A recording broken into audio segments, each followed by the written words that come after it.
اللہ نے ہمیں 2025 کا نیا سال دیکھنا نصیب کیا۔ یہ اللہ کی طرف سے ایک اور موقع ہے کہ ہم اپنی زندگی کا جائزہ لیں۔ 2024 میں کتنے لوگ اللہ کے پاس چلے گئے، انہیں یہ نیا سال دیکھنا نصیب نہیں ہوا۔ شاید وہ سوچتے رہے اگلے سال ہم نماز شروع کریں گے یا اگلی بار ہم یہ گناہ چھوڑ دیں گے، لیکن انہیں یہ موقع ہی نہیں ملا۔ ہم جو زندہ ہیں، کیا ہمیں یہ سبق نہیں لینا چاہیے؟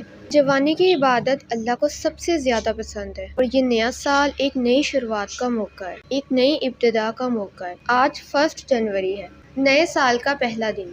کیا اس دن کو جشن میں ضائع کریں گے یا اس سال کی ابتدا اللہ کی عبادت اور شکر سے کریں گے؟ چلیں اپنے دل کو صاف کریں، اللہ سے معافی مانگیں اور ایک نئی نیت بنائیں۔ شیطان کو ہرا کر اپنے نفس پر غالب آئیں۔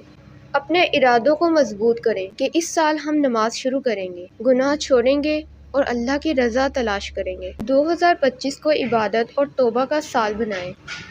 اس سال کی ابتدا اللہ کی عبادت سے کریں۔ یہ موقع دوبارہ ملے یا نہ ملے یہ ہم نہیں جانتے، تو کیوں نہ آج اور اسی وقت سے اپنی زندگی کو بدلنے کا ارادہ کر لیں۔ اللہ پاک کا فرمان ہے، اور جو لوگ ہماری طرف آتے ہیں ہم ان کے لیے اپنی راہیں آسان کر دیتے ہیں۔ جو لوگ پہلے ہی چلے گئے ان کے لیے دعا کریں اور اپنے لیے ایک بہترین موقع بنائیں۔ نیا سال مبارک ہو، مگر یہ اصل خوشی تب ہے جب ہم اللہ کے قریب ہو جائیں۔